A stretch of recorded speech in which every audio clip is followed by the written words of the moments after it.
علماء وارث علم انبیاء، روشن رکھتے ہیں علم کی شمع۔ علماء وارث علم انبیاء، روشن رکھتے ہیں علم کی شمع۔ الحمدللہ رب العالمین والصلاة والسلام علی خاتم النبیین، اما بعد فاعوذ باللہ من الشیطان الرجیم، بسم اللہ الرحمن الرحیم۔ الصلاة والسلام علیک یا رسول اللہ وعلی آلک واصحابک یا حبیب اللہ۔ الصلاة والسلام علیک یا نبی اللہ وعلی آلک واصحابک یا نور اللہ۔ حضرت خلاد بن کثیر رحمۃ اللہ علیہ کے انتقال کے وقت ان کے تکیے کے نیچے سے ایک کاغذ کا ٹکڑا ملا جس پر یہ لکھا تھا: ھذہ براءۃ من النار لخلاد بن کثیر، یہ خلاد بن کثیر کے لیے آگ سے نجات کا پروانہ ہے۔ لوگوں کے پوچھنے پر گھر والوں نے بتایا کہ مرحوم ہر جمعے کو 1000 ٹائمز یہ درود شریف اللہم صلی علی محمد النبی الامی پڑھا کرتے تھے۔ صلو علی الحبیب صلی اللہ تعالی علی محمد۔ مدنی چینل کے ناظرین، پروگرام ہے علم انبیاء۔ انشاءاللہ الکریم اس پروگرام میں آپ سنا کریں گے علوم انبیاء کے بارے میں۔ انبیاء کرام علیہم السلام یہ وہ ہستیاں ہیں جنہیں اللہ پاک نے بڑی فضیلت و شان عطا فرمائی، اور ان میں بھی ہمارے آقا صلی اللہ علیہ وسلم تمام نبیوں سے افضل و اعلیٰ ہیں۔ انبیاء کرام کو اللہ کریم نے جو شانیں عطا فرمائی، جو فضیلتیں عطا فرمائی، ان میں ایک بہت ہی اہم اور پیاری فضیلت علم ہے۔ اللہ پاک نے انبیاء کو علم عطا فرمایا۔ حضرت آدم علیہ السلام کو علم کی وجہ سے فرشتوں پر بزرگی دی گئی اور فرشتوں کو ان کے سامنے سجدہ کرنے کا حکم دیا گیا۔ حضرت خضر علیہ السلام کے علم کی وجہ سے ان کی اور حضرت موسیٰ علیہ السلام کی ملاقات ہوئی اور بہت سی اشیاء کے ظاہر و باطن کا فرق واضح ہوا۔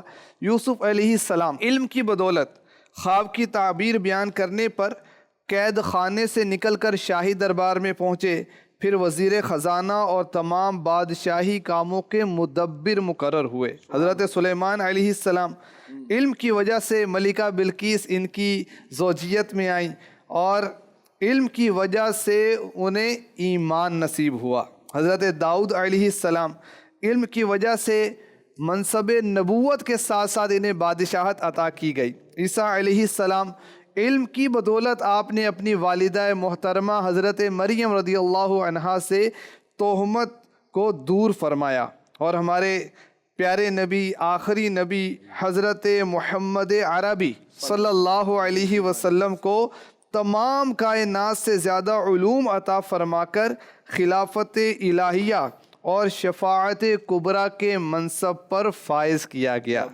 تو اللہ پاک نے اپنے نبیوں کو علم عطا فرمایا۔ اس پروگرام میں انشاءاللہ مختلف علوم انبیاء کے بارے میں ہر پروگرام میں ہم عرض کیا کریں گے، اور ہماری خوش نصیبی ہے کہ اس پروگرام کی یہ خصوصیت بھی ہے کہ ایک نہیں 2 رکن شورا، 2 اراکین شورا ہمارے درمیان جلوہ فرما ہیں۔ عاشق قرآن پاکستان مشاورت کے نگران حاجی شاہد اتاری مدہ ظلہ العالی بھی ہمارے درمیان جلوہ فرما ہے۔ انشاءاللہ ان سے بھی مدنی پھول لیں گے۔ رکن شورا حضرت مولانا حاجی اسد مدنی سلمہ الغنی بھی جلوہ فرما ہے، انشاءاللہ ان سے بھی مدنی پھول حاصل کریں گے۔ ناظرین، آج ہم سنیں گے انبیاء کرام کے علم توحید کے بارے میں۔ سب سے پہلے ہم بڑھتے ہیں رکن شورا حاجی شاہد اتاری دامت برکاتہ العالیہ کی جانب۔ سیدی، سب سے پہلا سوال یہی کروں گا کہ توحید کیا ہے اور علم توحید کیا ہے؟ بسم اللہ الرحمن الرحیم۔ اسلام کے بنیادی عقیدوں میں اہم ترین عقیدہ عقیدہ توحید ہے۔ توحید کہتے ہیں ایک ماننے کو، اور شرعی مفہوم یہ ہے کہ دل سے تصدیق، زبان سے اقرار کرنا کہ ہماری اور تمام عالم کی پیدا کرنے والی ذات ایک ہے، اور وہ اللہ کی ذات ہے، اس کا کوئی شریک نہیں، نہ ذات میں، نہ صفات میں، نہ حکومت میں، نہ عبادت میں۔ اور علم توحید کیا ہے؟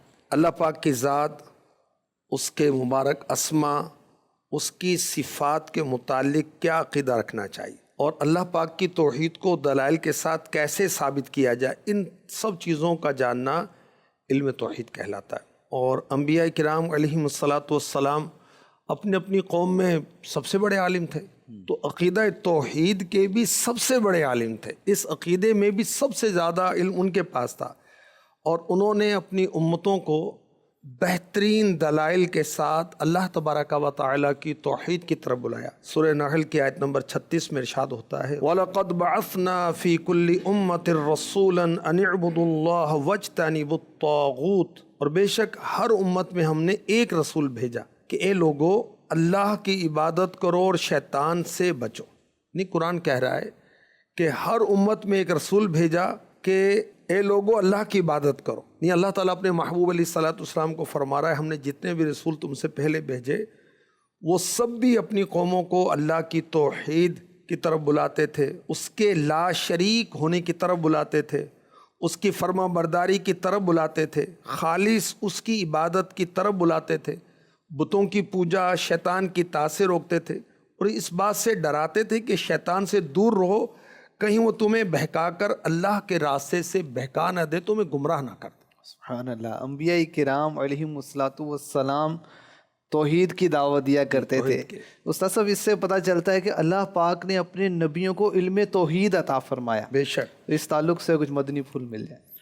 اس میں سب سے پہلے تو میں گزارش کروں گا کہ علم ہے کیا۔ علم کے تعلق سے جو مختصر لفظوں میں ایک تعریف ذکر کی گئی نا، وہ ہے ادراک الشیء بحقیقتہ، چیز کو اس کی حقیقت کے ساتھ پہچان لینا۔ تو اللہ تعالیٰ جل جلالہ کی ذات کی معرفت، اگرچہ اللہ تعالیٰ جل جلالہ کی مخلوق میں سب سے زیادہ انبیاء کرام علیہم السلام کو، اور ان انبیاء میں سے بھی سب سے زیادہ سید الانبیاء صلی اللہ تعالیٰ علیہ وآلہ وسلم کی ذات گرامی کو ہے، لیکن ایک جملہ جو معرفت الہی کے منصب پر فائز شخصیات ہیں ان کی زبان پر بھی آتا ہے ما عرفناک حق معرفتک، کہ جیسی معرفت کا حق تھا وہ ہم حق ابھی تک ادا نہ کر سکے۔ تو اللہ تعالیٰ جل جلالہ نے اپنے نبیوں کو توحید کا علم بھی دیا، اس کے علاوہ دیگر علوم و معارف سے بھی نوازا۔ اللہ تعالیٰ جل جلالہ کی ذات کے تعلق سے اگر ہم صرف اس میں جلالت کو سامنے رکھیں تو اس کی جو تعریف علماء نے ذکر فرمائی، اللہ علم لذات الواجب الوجود المستجمع لجمیع صفات الکمال۔ اللہ تعالیٰ جل جلالہ یعنی یہ اسم جلالت، یہ نام ہے اس ذات بابرکات کا جو ساری کی ساری صفات کمالیہ کو جامع ہے۔ تو اس میں واجب الوجود یہ بھی توحید باری تعالیٰ کی طرف اشارہ کرتا ہے کہ وجود کی جو تقسیم ذکر کی گئی، واجب الوجود، ممکن الوجود، ممتنع الوجود۔ واجب الوجود جس کا ہونا ضروری اور نہ ہونا محال، ممتنع الوجود جس کا نہ ہونا ضروری اور ہونا محال۔ محال کا مطلب ہے کسی صورت ہو ہی نہیں سکتا، اور ممکن الوجود جس کا ہونا نہ ہونا برابر ہے۔ تو ممکن الوجود میں عام جو وجود ہیں، میں آپ ہم سب کہ ہونا نہ ہونا ایک جیسے ہی ہے، مخلوقات اس میں آ جائیں، مخلوقات اس میں آ گئیں۔ واجب الوجود اللہ تعالیٰ جل جلالہ کی ذات ہے جس کا ہونا ضروری ہے، اور اس کا عدم یعنی اس کا نہ ہونا یہ محال ہے، کسی صورت ہو ہی نہیں سکتا۔ اور ممتنع الوجود میں شریک باری تعالیٰ کہ جس کا نہ ہونا ضروری ہے اور ہونا محال ہے۔ انبیاء کرام علیہم السلام کی ذوات کو اگر دیکھیں تو ہر نبی کی زبان پر ایک ہی صدا رہی، لا الہ الا اللہ، سبحان اللہ۔ اللہ کے سوا کوئی عبادت کے لائق نہیں ہے۔ اور قرآن ارشاد فرماتا ہے جتنے بھی رسول آئے ہم نے سارے کے سارے رسولوں کو جو وحی کی ہے وہ وحی ہے کہ اللہ کے سوا کوئی عبادت کے لائق نہیں ہے، میرے سوا کوئی عبادت کے لائق نہیں ہے، میری ہی عبادت کرو۔ سبحان اللہ۔ تو انبیاء کرام اسی دعوت کو لے کر آگے بڑھتے چلے گئے۔ سبحان اللہ۔ تو اللہ کریم نے اپنے انبیاء کو توحید کا علم عطا فرمایا اور ان کو ایسے دلائل سکھائے کہ جب وہ دلائل انہوں نے لوگوں کے سامنے بیان کیے تو واقعی لوگ جو ہے وہ اس کو تسلیم کرنے کی طرف مائل ہوئے، یا کم از کم جو جن کے نصیب میں ایمان نہیں تھا تو پھر وہ خاموش ہو گئے۔ تو انبیاء کرام کس انداز سے اپنی قوموں کو توحید کی دعوت دیتے تھے، اس تعلق سے مدنی پھول۔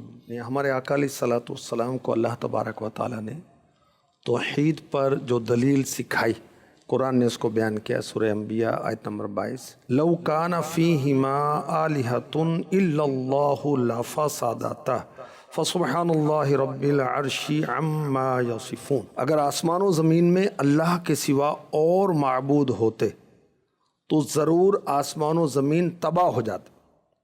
تو لوگوں کی بنائی ہوئی باتوں سے اللہ پاک ہے جو عرش کا مالک ہے، یعنی بالفرض اگر کائنات میں 2 خدا ہوتے تو ضرور فساد پیدا ہوتا، کیونکہ ان خداؤں کا آپس میں ٹکراؤ لازم آتا۔ ایک ارادہ کرتا ہے کہ فلاں چیز کو حرکت کرے، دوسرا ارادہ کرتا ہے کہ وہ حرکت نہ کرے، حالانکہ ایک ہی وقت میں کوئی چیز حرکت بھی کرے اور حرکت نہ کرے ایسا ممکن نہیں۔ لہٰذا یا تو دونوں خداؤں کا عاجز ہونا لازم آئے گا، یا ایک کے ارادے کے مطابق کام واقع ہوگا دوسرے کے مطابق نہیں، تو پھر ایک خدا کے عاجز آنے کا لازم آئے گا جو کہ محتاجی اور نقص ہے، تو خدا نقص سے پاک ہے۔ لہٰذا یہ جو کائنات کا نظام برابر چل رہا ہے، فساد نہیں ہو رہا، یہ اللہ پاک کی توحید پر واضح دلیل کہ خدا ایک ہی ہے اور وہی ساری کائنات کو چلا رہا ہے۔ ایک نہ ہوتا اگر اللہ، کیسے رہتے ارض و سما، ہوتا نہ ایک محتاج ایک کا، کس لیے یہ اس سے ملتا، لا الہ الا اللہ آمنا برسول اللہ۔ عیسائی اللہ پاک کے لیے بیٹا مانتے تھے، عرب کے مشرکین فرشتوں کو اللہ کی لڑکیاں کہتے، استغفر اللہ، اور اللہ کے سوا بتوں وغیرہ کو خدا مانتے تھے۔ اللہ پاک نے ان کے اس دعوے کو رد کرنے کے لیے اپنے نبی کو توحید کی دلیل سکھائی۔ سورہ مؤمنون آیت نمبر 91 مَتَّخَذَ اللَّهُ مِن وَلَدٍ وَمَا كَانَ مَعَهُ مِنْ إِلَٰهٍ إِذًا لَّذَهَبَ كُلُّ إِلَٰهٍ بِمَا خَلَقَ وَلَعَلَا بَعْضُهُمْ عَلَىٰ بَعْضٍ سبحان اللہ عما یصفون۔ اللہ نے کوئی بچہ اختیار نہ کیا اور نہ ہی اس کے ساتھ دوسرا معبود ہے۔ اگر ایسا ہوتا تو ہر معبود اپنی مخلوق لے جاتا، ضرور ان میں سے ایک دوسرے پر بڑائی و غلبہ چاہتا۔ اللہ ان باتوں سے پاک ہے جو یہ بیان کرتے ہیں۔ اللہ اولاد سے پاک ہے، اولاد ماں باپ کی جن سے ہوتی اور اللہ جن سے پاک ہے۔ اسی طرح اللہ کے علاوہ کوئی دوسرا خدا نہیں۔ اگر ایسا ہوتا چند بادشاہوں میں دنیا تقسیم ہو جاتی اور ہر خدا اپنی مخلوق کو جدا کر لیتا تو دوسرے خدا کے اختیار میں نہ چھوڑتا، تو ان میں سے ہر ایک غلبہ چاہتا ایک دوسرے پر، تو کائنات کا نظام تباہ ہو جاتا۔ تو جو کائنات کا نظام چل رہا ہے، سورج نکل رہا ہے اور اپنے وقت پر نکلتا ہے، غروب ہوتا ہے اور چاند نکلتا ہے، ستارے، ان کی جو رفتار ہے، ان کا آنا جانا ہے، سب ایک خدا کے ذریعے سے، اس کی بدولت ہے۔ تو ہر چیز کا اختیار اللہ کے پاس ہے، اس کے سوا کوئی خدا نہیں۔ اللہ واحد یکتا ہے، ایک خدا بس تنہا ہے، کوئی نہ اس کا ہمتا ہے، ایک ہی سب کی سنتا ہے، لا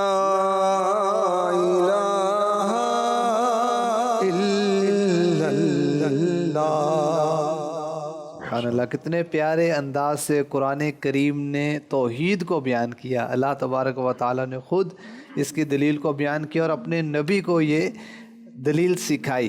انشاءاللہ توحید کے بارے میں ہماری مزید گفتگو ہوگی۔ آگے بڑھنے سے پہلے ہم ایک سوال بھی شامل کرتے ہیں۔ محمد اسلان اتاری، میرا آپ سے سوال یہ ہے، دعوت اسلامی میں شب برات کا اجتماع امیر اہل سنت قبرستان کے ساتھ کرتے تھے، اس کی کیا وجہ تھی؟ امیر اہل سنت ہیں، صاحب حکمت ہیں، اور اس میں اصل میں ایک تو بات یہ ہے کہ شب برات پر قبرستان کی حاضری سنت ہے، کہ ہمارے آقا علیہ الصلوۃ والسلام شب برات میں جنت البقیع میں تشریف لے جاتے ان کو زیارت کروانے کے لیے، ان کو دعاؤں سے نوازنے کے لیے۔ بقیع والوں کے لیے میرے آقا علیہ الصلوۃ والسلام نے بخشش کی دعائیں کی ہیں، اور مفتی احمد یار خان نعیمی نے مرآت میں لکھا کہ اس لیے بھی اہل ایمان چاہتے ہیں کہ ہمیں جنت البقیع میں مدفن نصیب ہو جائے کہ آقا علیہ الصلوۃ والسلام نے بقیع والوں کے لیے بخشش کی دعائیں کی ہیں۔ قبرستان کی حاضری سنت ہے شب برات میں، اور چونکہ عبرت کا ذرا سما بنتا ہے کیونکہ جنازگاہ ساتھ ہی ہے، اور امیر اہل سنت جو بیان فرماتے تھے یہ قبرستان دیکھیں خاموشی چھائی ہوئی ہے، اوپر مٹی ہے مگر اندر کا ماحول یکساں نہیں ہے، کہیں جنت کا باغ ہے، کہیں جہنم کا گڑھا ہے، کسی کے ساتھ سانپ اور بچھو چمٹے ہوئے ہیں، اور کہیں جنت کی کھڑکیاں کھلی ہیں، تو اتنا اثر ہوتا تھا لوگ گناہوں سے توبہ کرتے۔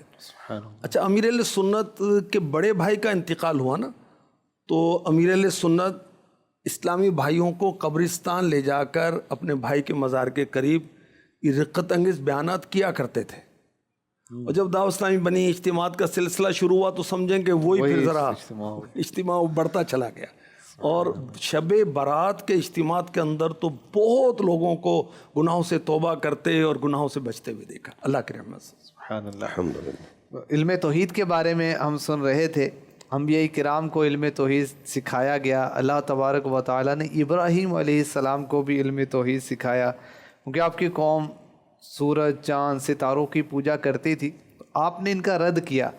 جب ستارے چمک رہے تھے تو فرمایا کہ کیا یہ میرا رب ہے؟ جب وہ ستارے غائب ہو گئے تو فرمایا کہ یہ کیسا رب ہے؟ پھر جب چاند طلوع ہوا اور 14ویں 15ویں رات کا جب روشن چاند، تو کہا کیا یہ میرا رب ہے؟ جب چاند غروب ہوا تو پھر فرمایا کہ یہ کیسا رب ہے جو غائب ہو جاتا ہے؟ پھر سورج کا معاملہ ایسا ہی ہوا، تو سورج جب غروب ہوا تو فرمایا کہ یہ کیسا رب ہے جو غروب ہو جاتا ہے؟ تو اللہ کا فضل ہے کہ اس نے مجھے گمراہ نہیں کیا۔ تو اس انداز سے جب آپ نے اپنی قوم کو سمجھایا کہ یہ خدا کوئی عارضی طور پر آئے گا یا چمکنے والی چیز خدا ہوتی ہے، تو ایسا کچھ نہیں ہے، تو جب آپ نے اس انداز سے اپنی قوم کو سمجھایا تو قوم خاموش ہو گئی اور آپ کی بات کا جواب نہیں دے سکی۔ ایک چیز یہ تھی کہ کچھ تاروں کی پوجا کرنے والے تھے، کچھ سورج کی پوجا کرنے والے تھے، کچھ چاند کی پوجا کرنے والے تھے، تو یہ ان کو سمجھانے کے لیے تھا۔ آپ اس ساتھ بعد میں کہتے ہیں میں ڈوب جانے والوں سے محبت نہیں کرتا کہ میں ان کو اپنا خدا مان لوں، تو یہ ان کی تفہیم مقصود تھی اس میں۔ جیسا وہ طبقہ تھا اس کی پھر یوں رد کر دیا، اور آخر میں فرمایا کہ حضرت ابراہیم علیہ السلام کا قول جو قرآن پاک میں نقل کیا گیا، میں نے ہر باطل سے جدا ہو کر اپنا منہ اس کی طرف کیا جس نے آسمان اور زمین بنائے، اور میں مشرکوں میں سے نہیں ہوں۔ یعنی یہ جو چاند ظاہر ہوتا ہے، سورج ظاہر ہوتا ہے، ستارے ظاہر ہوتے ہیں، ڈوب جاتے ہیں، غائب ہو جاتے ہیں، تو یہ خود سے نہیں ہو رہے، بلکہ کوئی ذات ہے جو ان کو ظاہر کرنے والی ہے، غائب کرنے والی ہے، وہی ذات خدا ہو سکتی ہے۔ تو اس دلیل سے آپ نے اپنی قوم کو توحید کی دعوت دی۔ سبحان اللہ۔ وہ ہے منزہ شرکت سے، پاک سکون و حرکت سے، کام ہے اس کے حکمت سے، کام ہے اس کے حکمت سے، کرتا ہے سب قدرت سے، لا الہ الا اللہ، لا الہ الا اللہ۔ سبحان اللہ۔ حضرت ابراہیم علیہ السلام کے علم توحید کے بارے میں ہم نے سنا، حضرت موسیٰ علیہ السلام کے بارے میں کیا فرمائیں گے، ان کے علم توحید کے بارے میں؟ ویسے اگر قرآن پاک کی آیت تو یہ بات کی تلاوت کی جائے نا، تو ہر دور میں ہر نبی اللہ تعالیٰ جل جلالہ کی توحید پر دلائل و براہین عطا فرماتے رہے۔ آپ قرآن پاک کی یوں تو کئی ایک مقامات ہیں، ہمارے پروگرام کا وقت مختصر ہے، 20ویں پارے کے پہلے رکوع کو اگر پڑھیں، امن خلق السماوات والارض، یہاں سے گفتگو شروع ہوتی ہے۔ آسمان اور زمین کو کس نے پیدا کیا. چاہے یہاں جو ایک اسلوب ہے نا قرآن کا، یہ متعدد آیات مبارکہ اس طرح کی ہیں جہاں بات کرتے کرتے ایک جملہ ذکر کیا جاتا ہے اِلَٰهٌ مَّعَ اللَّهِ، نے دلائل دینے کے بعد اب بات ذکر کی جاتی ہے کیا اللہ کے ساتھ کوئی اور بھی خدا ہے. یہ چند ایک چیزیں ذکر کی ہیں اور ساتھ ہی جملہ پھر ذکر کر دیا گیا.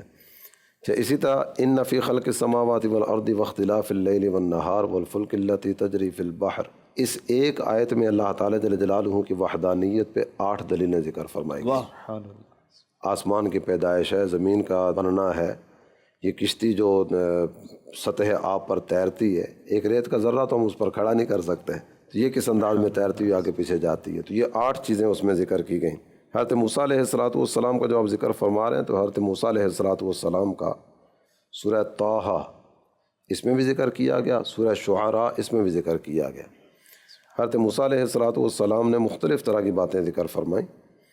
جب بات ذکر کی گئی نا فَمَن رَبُّكُمَا یا موسیٰ، حضرت موسیٰ اور حضرت ہارون یہ دونوں بھائی فرعون کے دربار میں موجود ہیں، اور وہ کہتا ہے موسیٰ تم دونوں کا رب کون ہے؟ تو آپ نے اس پر جواب میں اللہ تعالیٰ جل جلالہ کی وحدانیت پر کچھ چیزیں ذکر فرمائیں. ربنا الذی اعطی کل شیء خلقہ ثم ہدی، ہمارا رب کون ہے؟ جس نے ہر چیز کو پیدا کی ہے، ہر چیز اسی کی عطا ہے، اور اس کو پیدا بھی کیا، پھر اللہ تعالیٰ جل جلالہ نے مختلف طرح کے راستے بھی ان کو دکھائے. فما بال القرون الاولی، جب پچھلی اقوام کا تذکرہ پھر کیا گیا کہ ان کا حال کیا ہوا. علمها عند ربی فی کتاب، ہر قوم کا کس کے ساتھ کیا معاملہ ہوا اللہ تعالیٰ جل جلالہ کے علم میں. یہ مختلف طرح کی باتیں ذکر کرتے ہوئے پھر ذکر کیا گیا الذی جعل لکم الارض مہدا وسلک لکم فیہا سبلا وانزل من السماء ماء. یہ کئی دلائل اس طرح کے ہیں جو مختلف نبیوں کی زبان پر آئے. حضرت موسیٰ علیہ السلام کا تذکرہ یہاں کیا گیا کہ وہی ہے جس نے زمین کو تمہارے لیے بچھونا بنایا ہے. سبحان اللہ. اس زمین کو اللہ تعالیٰ جل جلالہ نے ہمارے لیے مسکن بنا دیا، اور یہاں نظام کائنات کس انداز میں چل رہا ہے سب کے سامنے ہی ہے. اور اللہ تعالیٰ جل جلالہ نے اس میں تمہارے لیے کئی رستے بنا دیے، اور وہی وہ رب ہے جس نے آسمان سے تمہارے لیے پانی اتارا. تو یہاں بھی کئی ایک طرح کے دلائل جاری ہیں. ربکم رب آبائکم الاولین، تمہارا رب اور تم سے پہلوں کا رب وہی اللہ ہے. اگر دیکھا جائے کہ یہی بات سورہ بقرہ میں بھی ذکر کی گئی نا یا ایھا الناس اعبدوا ربکم الذی خلقکم والذین من قبلکم، اے لوگوں اپنے رب کی عبادت کرو جس نے تمہیں اور تم سے پہلوں کو پیدا کی ہے. بعض اوقات ہوتا نا کہ مجھے اللہ نے پیدا تھوڑی کیا ہے، میں تو اپنے والدین کے ذریعے آیا، تو تمہارے والدین کیسے آئے؟ اب جیسے فرعون نے کہا کہ میں خدا ہوں، تو ایک رد ہو گیا کہ اس کے تو باپ دادا بھی تو تھے، یہ تو انہی کی اولاد ہے نا، یہ تو بعد میں ہوا ہے، یہ خدا ہے تو اس کے باپ دادا کیسے آئے تھے؟ اچھا، کچھ چیزیں اس طرح کی ہوتی ہیں جو عام عقلوں میں آنے والے نہیں ہوتی. عام عقلیں وہ اپنے حساب سے دیکھتی ہیں نا. جس طرح نمرود سے بات ہو رہی تھی کہ اللہ تعالیٰ جل جلالہ کون ہے؟ ربی الذی یحیی و یمیت، میرا رب وہ ہے جو زندگی عطا کرتا ہے، موت عطا کرتا ہے. تو اس نے 2 کو بلایا، جس کو رہائی ملنی تھی اسے سزائے موت دے دی، اور جسے سزائے موت ملنی تھی اسے رہا کر دیا. یہ کام تو میں بھی کرتا ہوں. جب وہ نادان اس کو زندگی اور موت سمجھ بیٹھا، حضرت ابراہیم علیہ السلام اس کی عقل کو جان گئے اور پہچان گئے کہ یہ اتنی موٹی سی بات اس کی عقل میں نہیں آئی.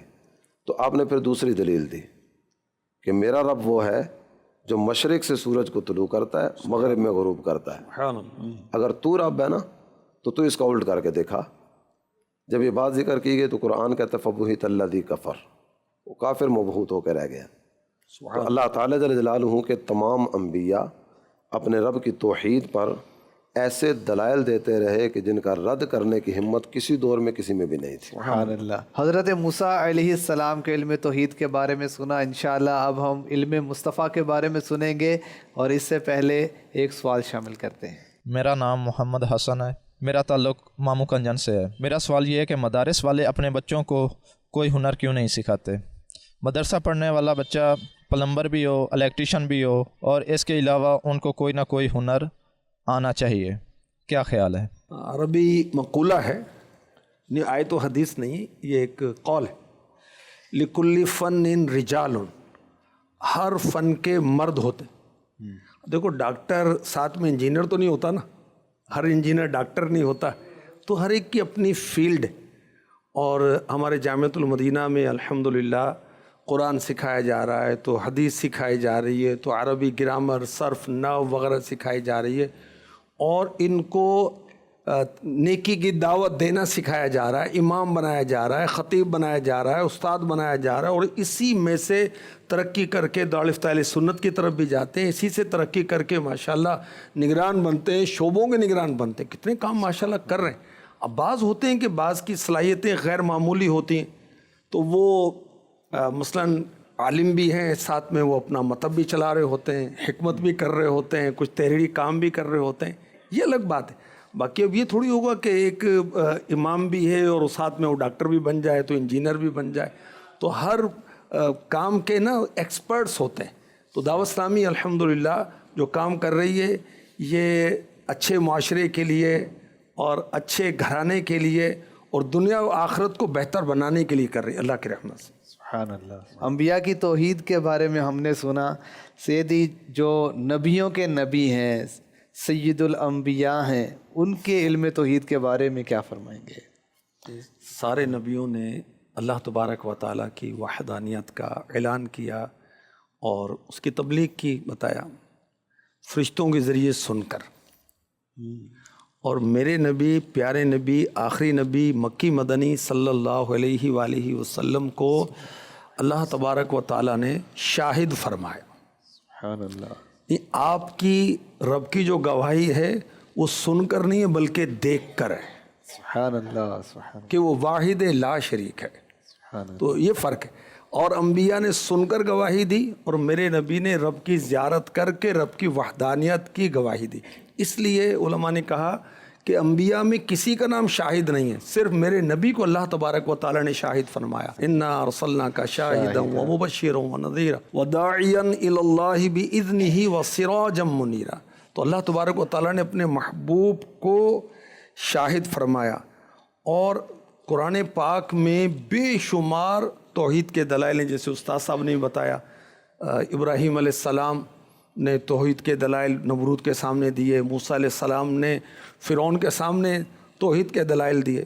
یہ جتنے بھی دلائل قرآن پاک میں ہیں یہ سب اللہ نے اپنے محبوب کو سکھا دیے۔ الرحمن علم القرآن، تو قرآن جو نازل ہوا تو محبوب علیہ الصلوۃ والسلام کو تو اللہ تبارک و تعالیٰ نے سب اولین و آخرین کا علم عطا فرما دیا نا، وعلمک ما لم تکن تعلم۔ جو آپ نہیں جانتے تھے اللہ نے آپ کو سکھا دیا۔ سرکار علی وقار صلی اللہ تعالیٰ علیہ وسلم نے علم توحید کو کس انداز میں عام کیا، اس پر اگر اس تناظر میں بھی دیکھا جائے کہ حضرت موسیٰ علیہ السلام نے علم توحید بلند کیا ہوا، انہی کے دور میں انا ربکم الاعلیٰ کا نعرہ بلند کرنے والا فرعون بھی موجود ہے۔ حضرت ابراہیم علیہ السلام اللہ کی وحدانیت کی دعوت دے رہے ہیں، نمرود خدائی کا دعویٰ کیے ہوئے اسی دور میں، اور سرکار دو عالم صلی اللہ تعالیٰ علیہ وسلم نے رب کی پہچان اس انداز میں کروائی ہے کہ محبوب کے بعد نبوت کا دعویٰ کرنے والوں نے زبان درازیاں کی اور نبوت کا دعویٰ کیا، امام مہدی ہونے کا دعویٰ بھی لوگوں نے کیا، خدائی کا دعویٰ کرنے کی ہمت کسی میں نہیں ہوئی۔ واہ کیا بات ہے۔ اور میرے آقا نے ایک جملہ ارشاد فرمایا، یہ متعدد احادیث میں ذکر کیا گیا، بخاری میں بھی یہ الفاظ موجود ہیں، انی لا اخاف علیکم ان تشرکوا من بعدی، میرا کلمہ پڑھنے والوں مجھے تمہارے بارے میں کوئی خوف نہیں ہے کہ تم میرے بعد شرک کرو گے۔ دنیا وسیع ہو جائے گی، اس طرح کے کچھ ارشاد ہیں۔ جی دنیا تمہارے لیے وسیع ہو جائے گی، تم اس میں پڑ جاؤ گے۔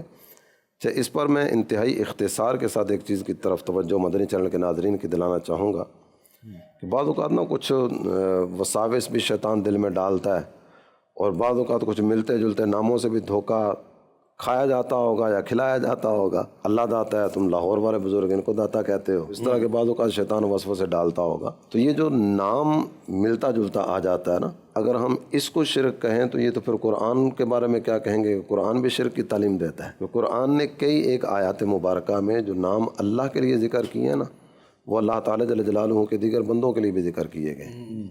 سمیع و بصیر اللہ تعالیٰ جل جلالہ کے لیے ذکر کیا گیا سورہ بنی اسرائیل کی پہلی آیت کریمہ میں، انہ هو السمیع البصیر۔ اور سورہ دہر میں عام آدمی، انبیاء و اولیاء کی بات بھی نہیں ہے، عام آدمی کے تعلق سے بات ذکر کی جا رہی ہے، فجعلناہ سمیعا بصیرا، ہم نے اسے سمیع اور بصیر بنایا ہے۔ اللہ بھی سمیع و بصیر، میں اور آپ اور مدنی چینل کے ناظرین یہ بھی سمیع و بصیر، اسی طرح اگر مزید دیکھیں تو اللہ تعالیٰ جل جلالہ رؤوف الرحیم ہے، ان اللہ بالناس لرؤوف الرحیم، اور بالمؤمنین رؤوف الرحیم، یہ ہمارے آقا کے بارے میں بات ذکر کی جا رہی ہے۔ تو اگر یہ نام ملتا جلتا آیا، وہی نام ادھر وہی نام ادھر، اس کو ہم شرک کہنا شروع کریں گے تو پھر تو قرآن کے بارے میں کیا کہیں گے کہ قرآن نے صرف میں نے 2 مثالیں رکھی ہیں، اس کے علاوہ کئی ایک مثالیں قرآن سے بیان کی جا سکتی ہیں کہ قرآن نے یہ لفظ ذکر کی ہیں۔ یعنی صرف نام کو نہیں دیکھا جائے گا، معنی کو بھی دیکھا جائے گا کہ عام بندہ جو ہے وہ سمیع و بصیر اللہ کے بنائے سے ہے،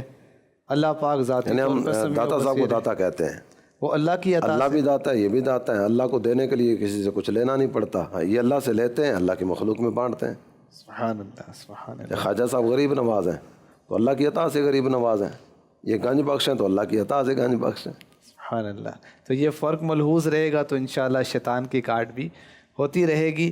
علم توحید کے بارے میں ہم نے سنا، علم توحید کو اگر ہم سمجھنا چاہتے ہیں، مزید پڑھنا چاہتے ہیں تو اس کے لیے علماء سے ہم رہنمائی حاصل کرتے رہیں، عاشقان رسول کی کتابوں کا مطالعہ کریں، قرآن و حدیث سے جو توحید پر دلائل دیے گئے قرآن و حدیث میں اس کو پڑھیں، اور فرض علوم کورس کر لیں، بالخصوص بہار شریعت جلد اول حصہ اول، اس کے اندر توحید باری تعالیٰ اور اللہ پاک کے بارے میں ہمارے کیا عقائد ہونے چاہیے، اس کا بہت زبردست بیان موجود ہے۔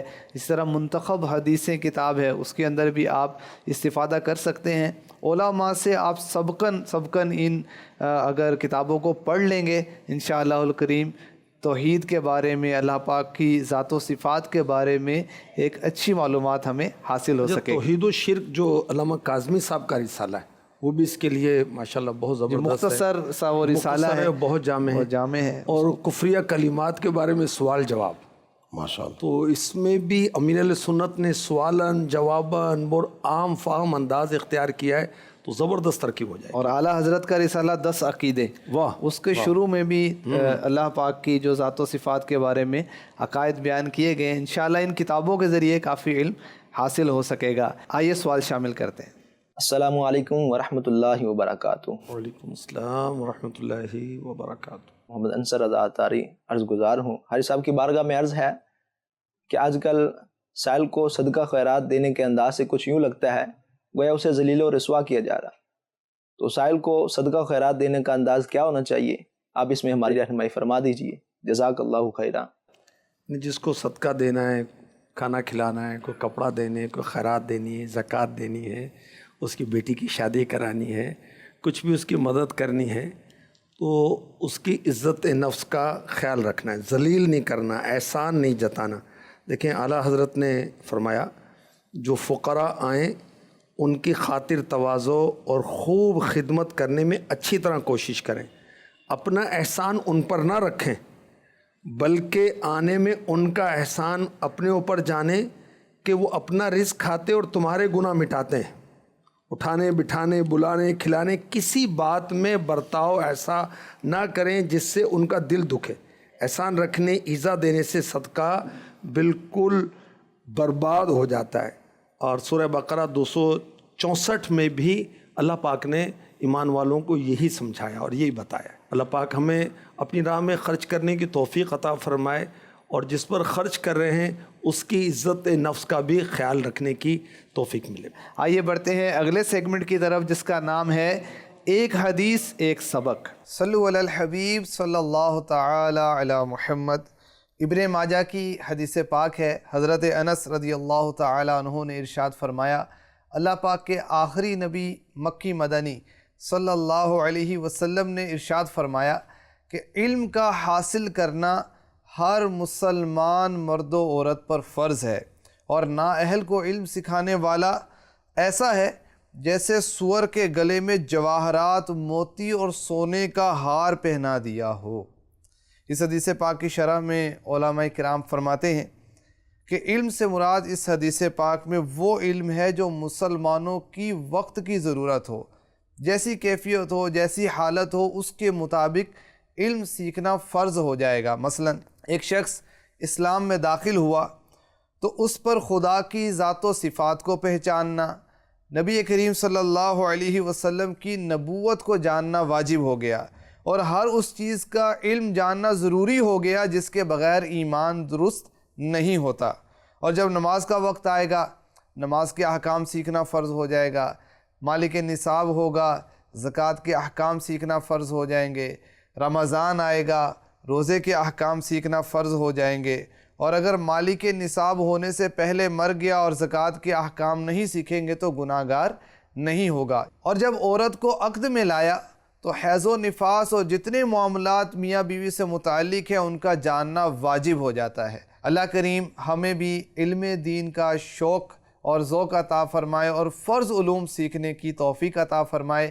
صلو علی الحبیب صلی اللہ تعالی علی محمد۔ اللہ پاک ہمیں احادیث مبارکہ پڑھنے سمجھنے کا شوق اور ذوق عطا فرمائے، عمل کی سعادت نصیب فرمائے۔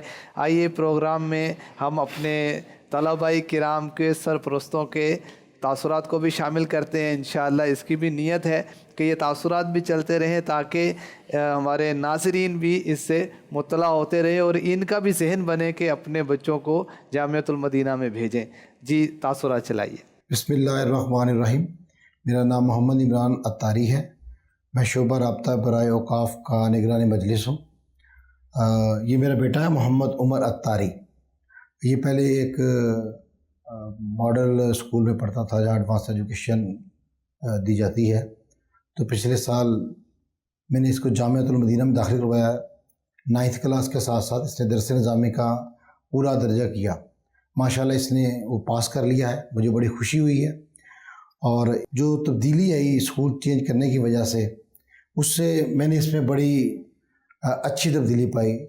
ایک تو جو لباس ہے وہ سنتوں کے مطابق ہو گیا، اس کا لہجہ بہتر ہوا، اپنے چھوٹے بہن بھائیوں سے شفقت والا ماحول ہوا، نمازوں میں پابندی کے ساتھ ساتھ نماز پڑھنے کا صحیح طریقہ آیا اور اس کی باقاعدگی سے پڑھا۔ پھر جہاں بچے اور فضولیات میں پڑھتے ہیں تو یہ بچے ہمارے جو ہیں یہ نعتیں سنتے ہیں، نعتیں گنگناتے ہیں، اور پھر دین سے محبت پیدا ہوتی ہے، آقا کی سنت سے محبت پیدا ہوتی ہے، سنت کے مطابق کھانا، سنت کے مطابق اٹھنا، سنت کے مطابق سونا، یہ ساری تبدیلیاں اپنے بچوں میں دیکھتے ہیں تو ہمارا بھی دل خوش ہوتا ہے۔ پھر والدین کا ادب، چھوٹوں بڑوں کا ادب، یعنی جہاں ہم رہتے ہیں وہاں سے لوگ بھی متاثر ہوتے ہیں کہ یار آپ کے بچے کہاں پڑھتے ہیں اور یہ جو تربیت ہے یہ کہاں سے تربیت ہوتی ہے۔ یہ دعوت اسلامی کا اس امت پہ احسان ہے کہ اس دور میں جہاں اسکولوں میں بچے بے راہ روی کا شکار ہو جاتے ہیں، یہاں پر ہمارے بچے سنتوں کے عامل بنتے ہیں، آقا سے محبت کرتے ہیں اور جو اپنی زندگی ہے وہ اسلام کے مطابق گزارتے ہیں۔ اور یہاں اس کے ساتھ ساتھ جو باقی ایجوکیشن ہے وہ بھی ساتھ ساتھ ہی دی جاتی ہے، اس کی بھی اچھی طریقے سے تیاری کروائی جاتی ہے، انگلش ہے، میتھمیٹکس ہے، باقی سبجیکٹ بھی پڑھائے جاتے ہیں۔ اور جو جامعۃ المدینہ امام غزالی ہے اس میں 80 تعلیم بھی ساتھ ہے، تو جو ہی اپنے یہ درس نظامی مکمل کرے گا جس سے اس کے ساتھ ساتھ جو ہے وہ ایم اے اسلامیات اور ایم اے عربی کی بھی ڈگری مل جائے گی، اس کے بعد یہ ایم فل اور پی ایچ ڈی بھی کر سکتا ہے۔ تو اس طرح کسی طرح بھی اس تعلیم میں کوئی کمی نہیں آئی، بلکہ یہ دنیاوی تعلیم کے ساتھ ساتھ جو دینی تعلیم ہے وہ بھی اپنی مکمل کر لے گا۔ اس کے بعد یعنی میں بڑا خوش ہوں، ہمارے جو باقی بہن بھائی ہیں وہ بھی دیکھ کے چاہ رہے ہیں کہ اپنے جو بچے ہیں وہ انشاءاللہ ہم جامعۃ المدینہ میں ہی داخل کروائیں گے۔ یہ دعوت اسلامی کا بہت بڑا احسان ہے ہم پر کہ انہوں نے ہمیں اس طرح کے جامعات دیے جہاں پہ ہمارے بچوں کی اخلاقی اور دینی تربیت ہوتی ہے۔ اللہ کرم ایسا کرے تجھ پہ جہاں میں، اے دعوت اسلامی تیری دھوم مچی ہو۔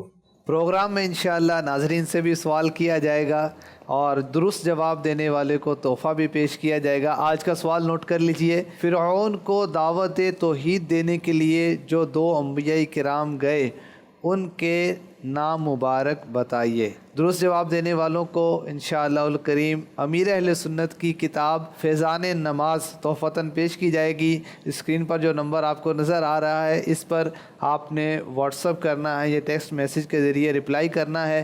قرآن اندازی کے ذریعے جن کا نام نکلے گا انشاءاللہ ان کو فیضان نماز تحفتاً پیش کی جائے گی۔